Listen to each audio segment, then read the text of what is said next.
तो हम लोग टिश्यू कल्चर कर रहे थे और टिश्यू कल्चर में मैंने आपको बताया था कि टिश्यू कल्चर क्या है। ठीक है, उसमें हमने बताया था कि प्लांट पार्ट यूज करते हैं, उसको हम लोग एक्सप्लांट कहते हैं और हम उसको सूटेबल कल्चर मीडियम में क्यों टिश्यू कल्चर पॉसिबल है। ठीक है, टिश्यू कल्चर इसलिए पॉसिबल है कि प्लांट सेल जो होता है वो टोटीपोटेंट होता है। और टोटीपोटेंट क्यों होता है, तो मैंने आपको बताया था कि हर प्लांट सेल जो है it is derived from single cell zygote. तो जितने सारे इंफॉर्मेशन जाइगोट में प्रेजेंट है वो सारे के सारे किसमें प्रेजेंट है, वो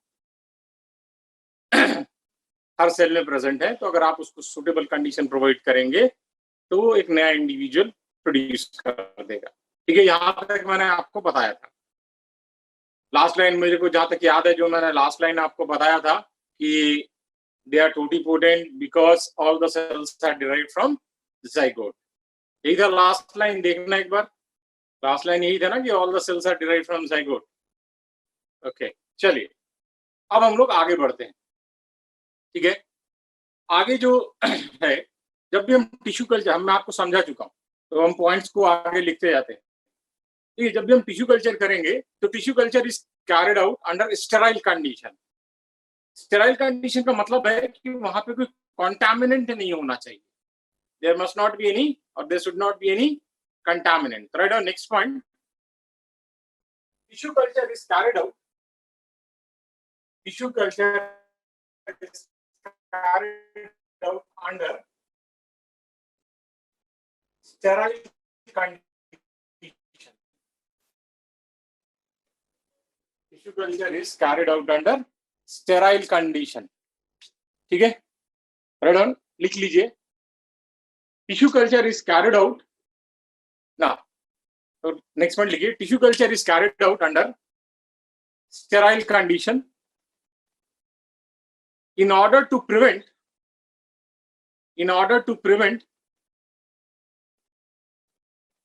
any sort of contamination, in order to prevent any sort SORT,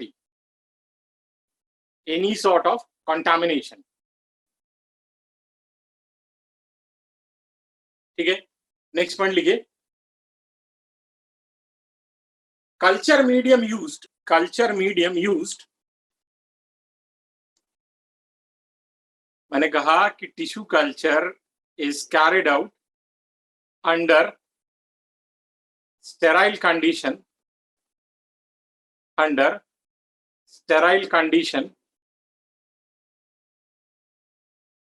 in order to prevent any sort SORT of contamination. ठीक है ना, नेक्स्ट पॉइंट अगला पॉइंट लिखिए, culture medium used, next point, culture medium used sterile condition, मतलब वहां पे कोई भी contaminant नहीं होना, जो हमें ठीक है। नेक्स्ट पॉइंट लिखिए, culture medium contains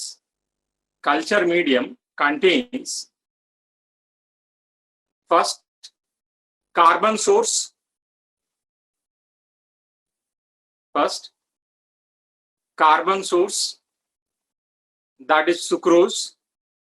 that is sucrose, which acts as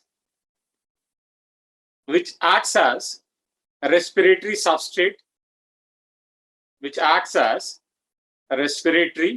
substrate, second, inorganic nutrient,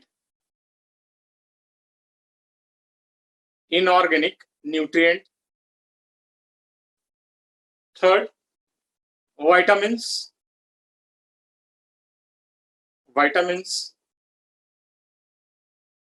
fourth, amino acid, Fifth, PGR. PGR is plant growth regulator. PGR, such as auxin and cytokinin. PGR such as auxin and cytokinin. ठीक है ना। अब आपने क्या किया कि explant को culture medium में प्लेस कर दिया। एक्सप्लांट जान रहे हैं जिस पार्ट को आप यूज कर रहे हो टिश्यू कल्चर के लिए। So now in culture medium this explant will divide two produce undifferentiated mass of cell, undifferentiated mass of cell, which is known as callus, CALLUS. Write down. In culture medium,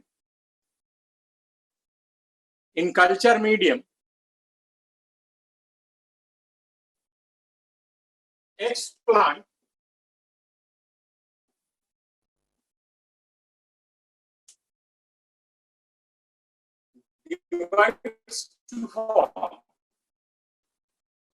divides to form undifferentiated mass of cell, divides to form undifferentiated mass of cell known as callus, known as callus, CALLUS. Now, next point, further differentiation of, next point लिखिए, further differentiation of callus depends upon, further differentiation of callus depends upon a ratio between auxin and cytokinin. A ratio between further differentiation of callus depends upon a ratio between auxin and cytokinin. If concentration of auxin is higher,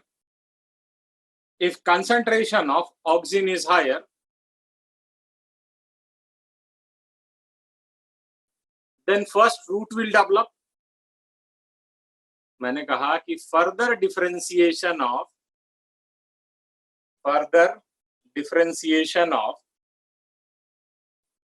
callus depends upon ratio between auxin and cytokinin. Ratio between auxin and cytokinin. If concentration of auxin is higher, concentration of auxin is higher, then first root will develop. And if concentration of cytokinin is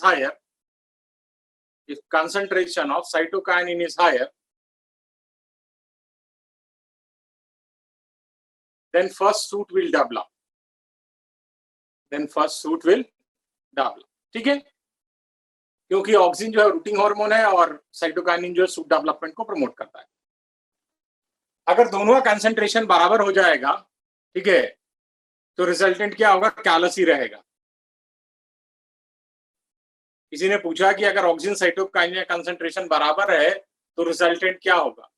अगर दोनों का concentration equal है, ठीक है, then callus will be there, there will be no differentiation. ठीक है ना। तो आपने प्लांटलेट बनाया ना, तो मैंने आपको कहा कि depending upon the ratio of oxygen and cytokinin, okay, there is differentiation of root or soup. Now, next one. अब इस method से you can produce large number of plantlets in very short duration of time. Large number of plantlets can be produced in very short duration of time,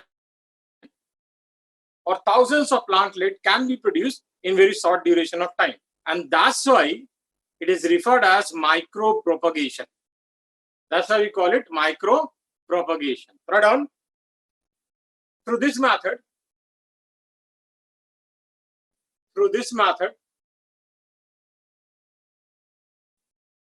large number of plantlets can be produced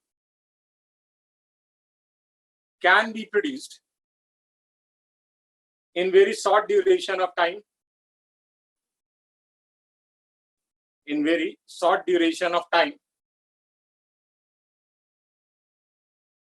and that's why it is known as micropropagation. That's why it is known as micropropagation. Okay, clear है? Now, जो plantlet आपने produce किया इस tissue culture के method से, these plantlets are exact replica of that parent plant. Parent का आपने body cell लिया था, can be leaf, can be root, can be stem. Body के लिए हम लोग टर्म यूज करते हैं सोमा. Soma means body. तो बॉडी सेल का ये क्लोन है, and that's why we call it soma clones.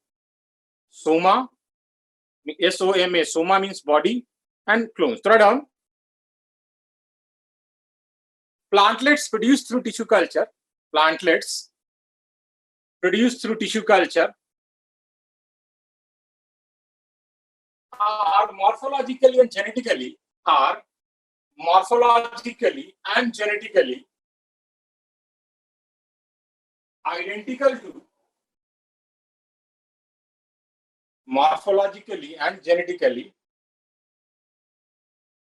identical to parent plant, and that's why they are referred as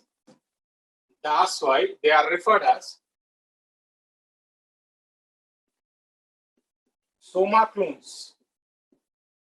That's why they are referred as soma clones. Next point लिखिए. मैंने आपको कल भी last class में बताया था कि जैसे हमारा ये कैलस बना, ये undifferentiated mass of cell callus. कभी कभी क्या होता है कि there is fusion between cells of callus. Callus के सेल जो है वो आपस में क्या हो जाते हैं, फ्यूज कर जाते हैं, and that results in development of variant, and we call it somaclonal variant. That is known as somaclonal variant. तो नेक्स्ट पॉइंट लिखिए. Sometime during tissue culture,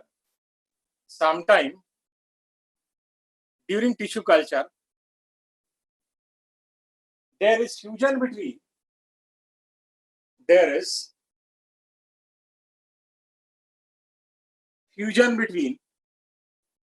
cells of callus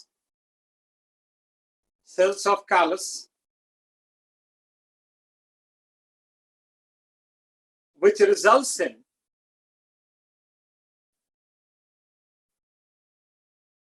formation of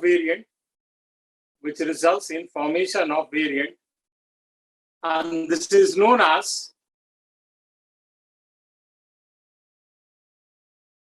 soma clonal variant. This is known as soma clonal variant. ठीक है, next point लिखिए. Tissue culture is widely carried out. Tissue culture is widely carried out in plants such as in plant such as tomato, potato,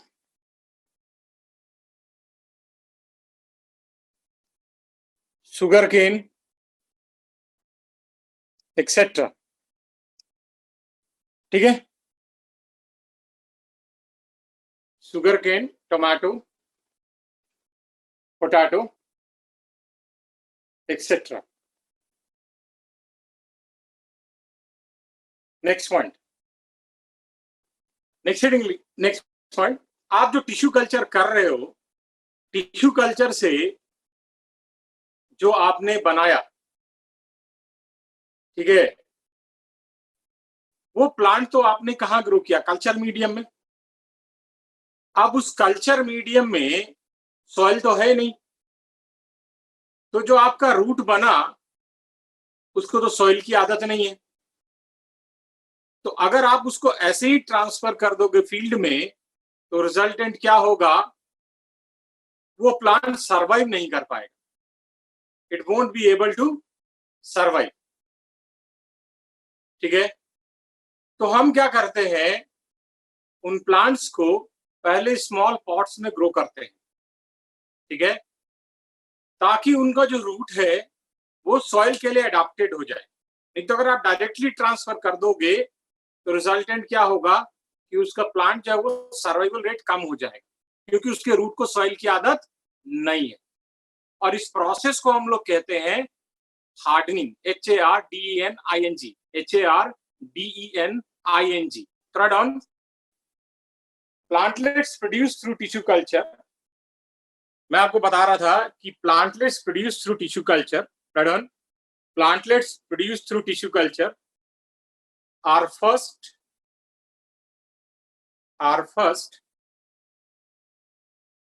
grown in small pots,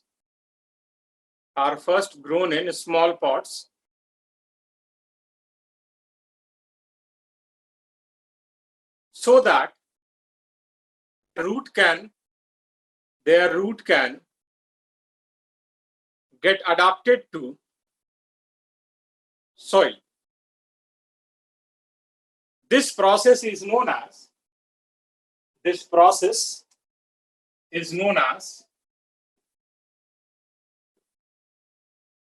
hardening. This process is known as hardening, HARDENING. This process is known as hardening.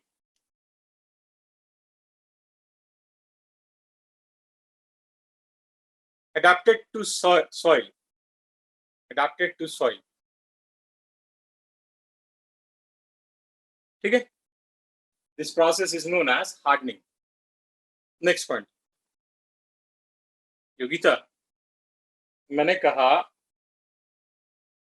plantlets produced through tissue culture, plantlets produced through tissue culture are first grown in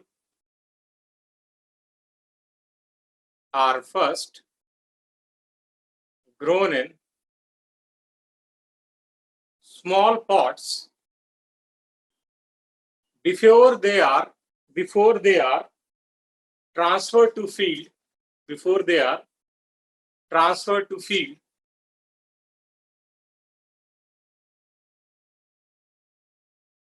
so that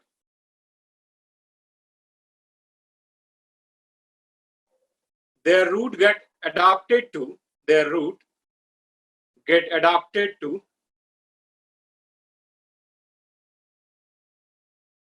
soil.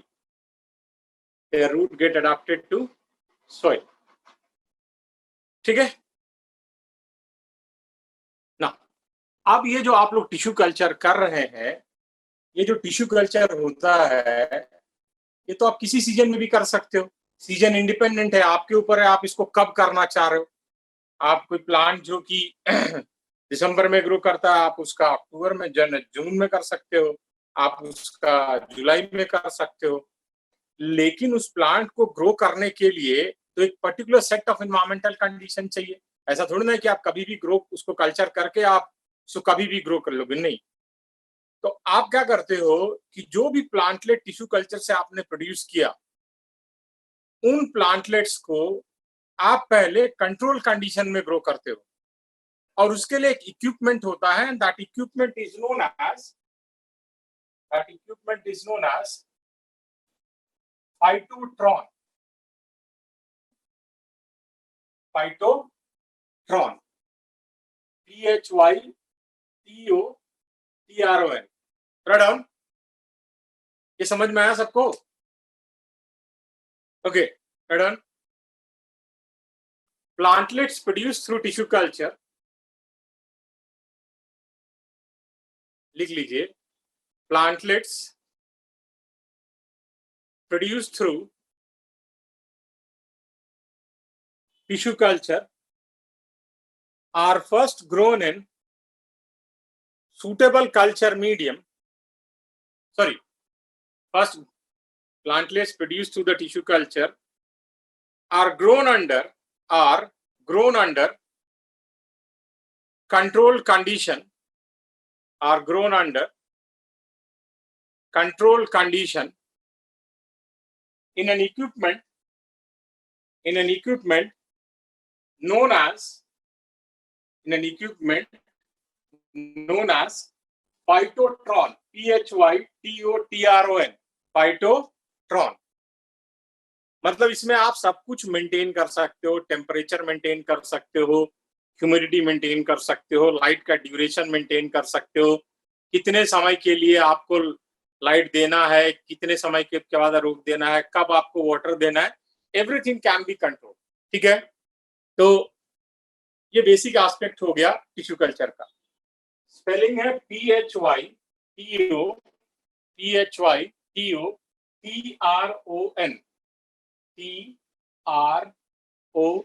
फाइटोट्रॉन।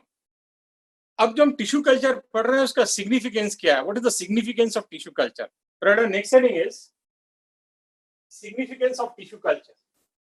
ठीक है, पहला significance लिखिए, large number of plantlets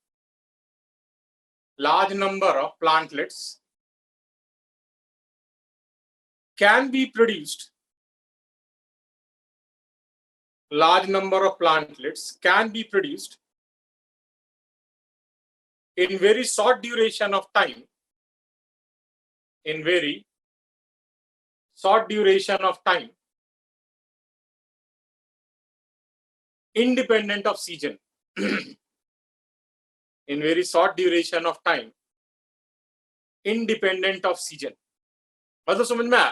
कि आप बहुत सारे plantlet produce कर सकते हो, और आपके ऊपर ये नहीं कि वो प्लांट एक पर्टिकुलर सीजन में ही ग्रो करता, तभी आपको जब मन करे तब आप कर सकते हो। ठीक है, नेक्स्ट पॉइंट, बहुत सारे प्लांट्स होते हैं जिनका लाइफ साइकिल बहुत ज्यादा होता है। जैसे एक प्लांट है डबल कोकोनट, लॉडिसिया कहते हैं इसको। ठीक है, नाम छोड़ो, जरूरत नहीं है। वो 3-3.5 साल में अपना सीड रिलीज से जर्मिनेशन तक में आता है, तो 3 से 3.5 साल आप उसको जर्मिनेट करने में लगते हैं, उसके सीड को रिलीज होने के बाद। आप उसके लाइफ साइकिल को इससे छोटा कर सकते हो? नहीं। प्रणम, it helps in shortening of life cycle. It helps in shortening of life cycle. Okay, now next जो पॉइंट है वो सबसे इंपॉर्टेंट पॉइंट है। मैक्सिमम टाइम इसी से क्वेश्चन आया है। ठीक है, टिश्यू कल्चर में आप देखिएगा प्रीवियस ईयर में मैक्सिमम टाइम इसी से क्वेश्चन आया है। जैसे मान लीजिए कि एक प्लांट है, ये पेन जो है प्लांट है, and this plant is infected by virus. ठीक है, अब आप इस वायरस इन्फेक्टेड प्लांट से क्या करना चाह रहे हो? आप ऐसा प्लांट बनाना चाह रहे हो जो वायरस फ्री हो। कैसे पॉसिबल है? या तो आप इसका एपिकल मेरिस्टेम यूज कीजिए, या आप इसका एक्सिलरी मेरिस्टेम यूज कीजिए। एपिकल या एक्सिलरी मेरिस्टेम को लीजिए और उसको सूटेबल कल्चर मीडियम में प्लेस कर दीजिए। जब आप उसको सूटेबल कल्चर मीडियम में प्लेस करोगे तो रिजल्टेंट क्या होगा, आपको ऐसा प्लांट मिलेगा जो वायरस से फ्री होगा। समझ में आई पॉइंट? तो through tissue culture of apical और axillary meristem, virus free plant can be produce from virus infected plant. अब यहाँ पे क्वेश्चन दिमाग में ये आता है कि भाई प्लांट इन्फेक्टेड है तो उसका मेरिस्टेम में इन्फेक्शन क्यों नहीं होगा? मेरिस्टेम भी इन्फेक्टेड होगा तो आप उससे प्लांटलेट बनाओगे तो वो भी इन्फेक्टेड रहेगा? नहीं, मेरिस्टेम इसलिए इन्फेक्टेड नहीं होता है क्योंकि उसका रेट ऑफ डिवीजन वायरस से ज्यादा फास्ट होता है, प्लस प्रॉपर वैस्कुलर कनेक्शन वहां स्टैब्लिश नहीं हुआ रहता है, तो वैस्कुलर सप्लाई के थ्रू वायरस वहां पहुंच नहीं पाता है। समझ में? दो रीजन मेनली, पहला रीजन है कि rate of division of meristematic cell is faster than that of virus. सबसे इंपॉर्टेंट पॉइंट है इस टॉपिक का, इससे मैक्सिमम टाइम क्वेश्चन आया है, 2-3 साल पहले भी आया और आगे भी आएगा, हो सकता है आप जब दोगे तो अब भी आएगा। Write down. Through tissue culture,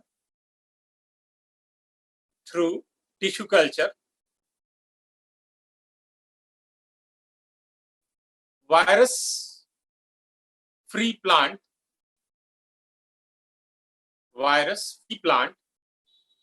पहले लिख लीजिए फिर समझा देता हूं। Virus free plant can be obtained from virus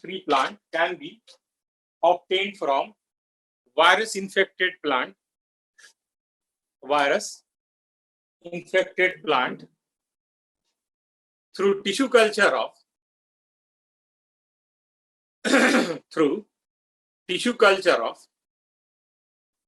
apical and axillary meristem। याद रखिएगा दोनों, एपिकल एंड एक्सिलरी मेरिस्टेम। किसी ने मैसेज किया समझ में नहीं आया, मैं ये बता रहा हूं कि अगर मान लीजिए कोई प्लांट है और वो वायरस से इन्फेक्टेड है, आप उससे वायरस फ्री प्लांट बनाना चाह रहे हो तो आप क्या कर सकते हो कि उस प्लांट का एपिकल मेरिस्टेम या एक्सिलरी मेरिस्टेम को लेके सूटेबल कल्चर मीडियम में प्लेस कर दो और उस कल्चर मीडियम में वो जर्मिनेट करके नया प्लांटलेट बना देगा जो कि वायरस फ्री होगा। वायरस फ्री क्यों होगा? क्योंकि मेरिस्टेम का जो रेट ऑफ डिवीजन है वो वायरस से ज्यादा होता है। क्लियर है? जिसने पूछा था, ठीक है। अगला सिग्निफिकेंस, आप लोग सब पॉलन जानते हो, पॉलन जो है वो हैप्लॉइड होता है। अगर आप पॉलन को सूटेबल कल्चर मीडियम में प्लेस कर दोगे उससे भी प्लांटलेट डेवलप हो जाएगा और वो जो प्लांटलेट प्रोड्यूस होगा वो हैप्लॉइड होगा क्योंकि पॉलन हैप्लॉइड होता है एन। तो through tissue culture of pollen haploid plant can be produced. Write down next point, next significance, through tissue culture of pollen haploid plant can be produced, haploid plant can be produced, ठीक है। और पहला जो ऐसा haploid था that was produced by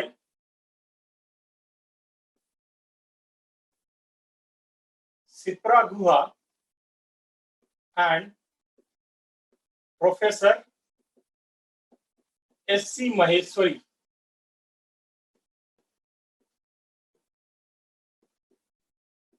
in Datura।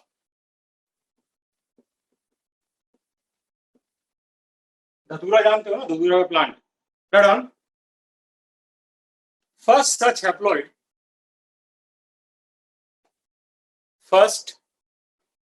such haploid was produced by Sipra Guha and SHIPRA,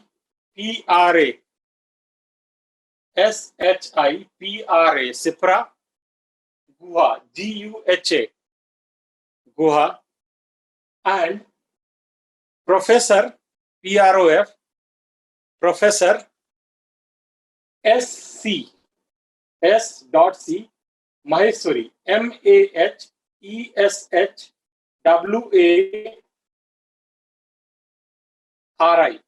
Maheshwari, ठीक है ना। मान लीजिए अगला सीख लीजिए, इसको पहले समझ लीजिए फिर इसको लिखिएगा। मान लीजिए दो प्लांट्स हैं, एक ए है और एक जेड है। ठीक है, दो प्लांट्स हैं, एक ए है दूसरा जेड है।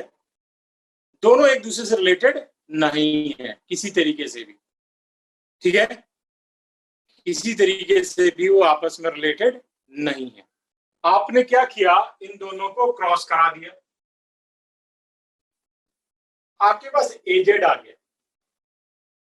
अब ये नेचर में अपने आप ग्रो नहीं कर सकता। ठीक है, नेचर में अगर आप इसको छोड़ देंगे तो ये ग्रो नहीं करेगा। तो हम लोग क्या करते हैं, इसका जो एम्ब्रियो बना उसको निकाल लेते हैं, उसको हम लोग कहते हैं embryo rescue. This technique is referred as embryo rescue. ठीक है, तो आप एम्ब्रियो रेस्क्यू करके इसको आप सूटेबल कल्चर मीडियम में प्लेस कर देते हो। तो जब आप इसको सूटेबल कल्चर मीडियम में प्लेस करोगे तो रिजल्टेंट क्या होगा कि आपके पास एक ऐसा हाइब्रिड आ गया जो नेचर में अपने आप नहीं आ सकता था। ठीक है, नेचर में आप इसको ऑब्टेन नहीं कर सकते थे, लेकिन आपने टिश्यू कल्चर के थ्रू इसको ऑब्टेन कर लिया और हम कहते हैं this is rare hybrid.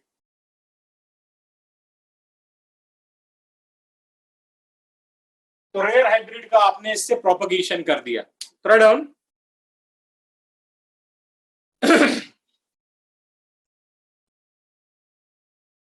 through techniques such as through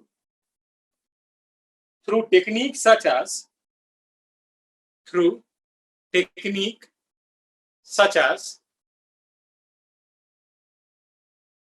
embryo rescue, through technique such as embryo rescue, RESCUE,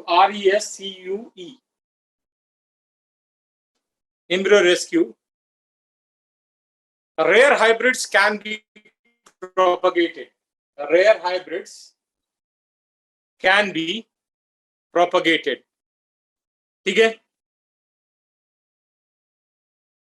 ये बहुत सारे सिग्निफिकेंस हो गए।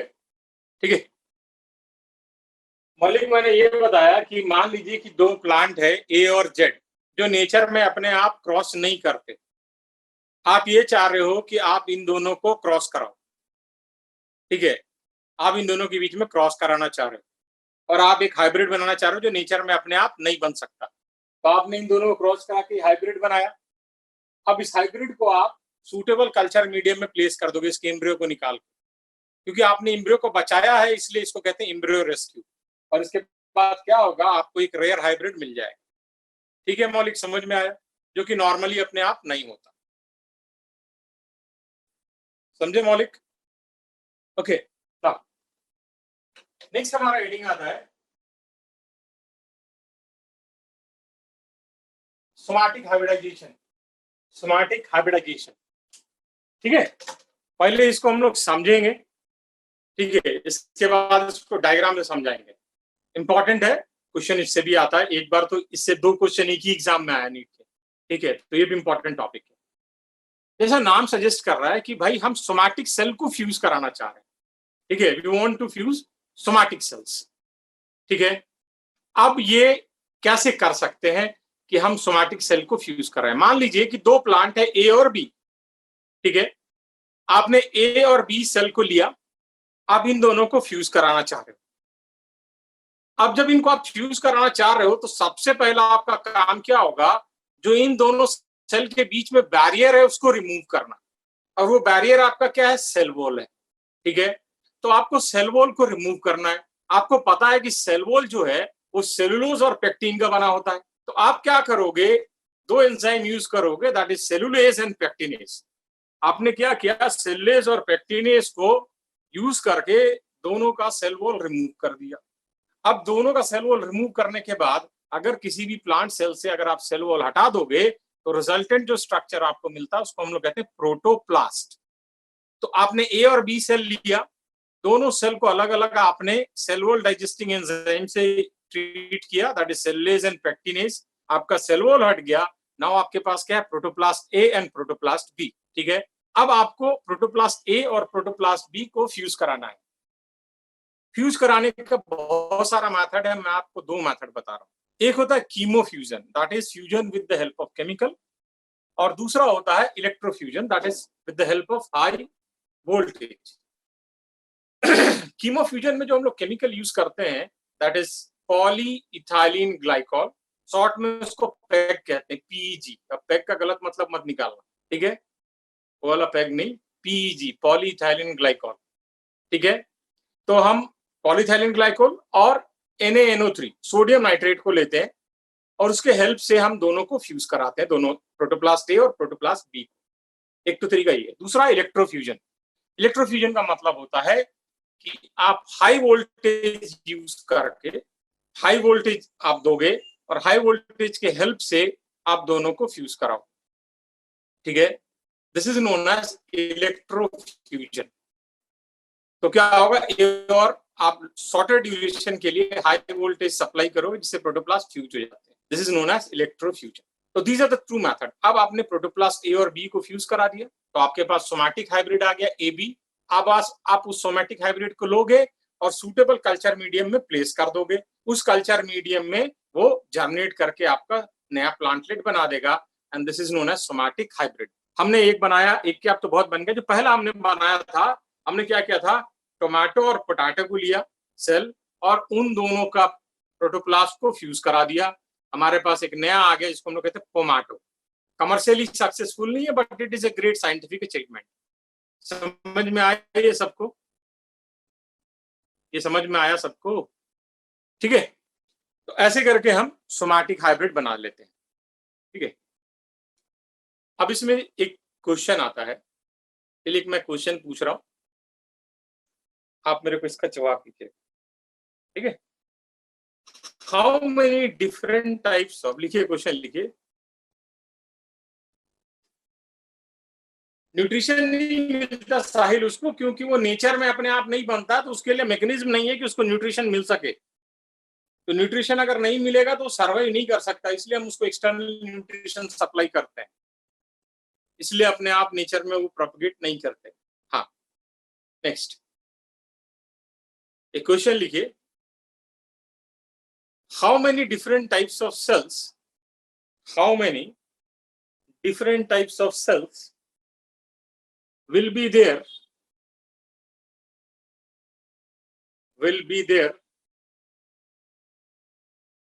in a medium in which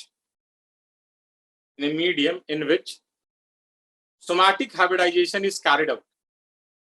Somatic hybridization is carried out. कितने तरह के सेल होंगे एक मीडियम में जिसमें सोमैटिक हाइब्रिडाइजेशन किया गया है, बताइए। Answer will be 5। चलो मैंने आंसर बता दिया 5। अब ये बताओ 5 कैसे, हाउ 5? चलो मैं ही बता देता हूं। पहला अनफ्यूज्ड ए, ऐसा ए जो फ्यूज ना किया हो किसी से। दूसरा अनफ्यूज्ड बी, ऐसा बी जो किसी से फ्यूज ना किया हो। तीसरा ए हो सकता है तो ए आपस में फ्यूज कर जाए, fusion is a chance phenomenon. Fuse B भी, ठीक है, एंड फ्यूज्ड ए बी जो हम करना चाह रहे हैं। तो unfused A, unfused B, fused A, fused B and A B. समझ में आया? समझ में आया सबको? तो 5 लिख लीजिए, 5 that is unfused A, unfused B, unfused B, fused A, fused B and A B. ठीक है, हाँ मोहित, क्वेश्चन नहीं समझ में आया। मैंने ये कहा मोहित कि आप सोमैटिक हाइब्रिडाइजेशन कर रहे हो, उस मीडियम में कितने टाइप के सेल्स होंगे, how many different types of cells will be there, मैंने ये आपसे पूछा। ठीक है, तो उसमें 5 तरह के सेल्स होंगे। एक अनफ्यूज्ड ए, दूसरा अनफ्यूज्ड बी, तीसरा फ्यूज्ड ए, चौथा फ्यूज्ड बी और पांचवा ए बी। समझे? ठीक है, तो सोमैटिक हाइब्रिडाइजेशन पे मैं फ्लो चार्ट बनाने की कोशिश करूंगा, आपके साथ शेयर कर दूं, ठीक है। अगर board we are fusing 2 somatic cell, then how 5? Anoop, fusion is a chance phenomenon, आप कर रहे हो, लेकिन सारे फ्यूज करेंगे? 2 नहीं यार, मीडियम 2 लेके इतने एक्यूरेट हम है, 2 सेल को फ्यूज करा रहे हैं? नहीं, नहीं ऐसा नहीं होता है, बहुत सारे सेल लेते हैं। ऐसा नहीं है कि सिर्फ ए और बी लेते हैं, एक ए और एक बी, ऐसा नहीं होता है। बहुत सारे ए होते हैं, बहुत सारे बी होते हैं, फिर हम फ्यूज कराते हैं। फिर हमारे पास मार्कर होता है जिसके बेसिस पे हम ए बी को लोकेट करते हैं, वो अभी इतना हमें नहीं जाना डिटेल में, बट 5 तरीके के होंगे, ठीक है, 5 होंगे। ओके, तो नेक्स्ट क्लास में will try to finish this chapter.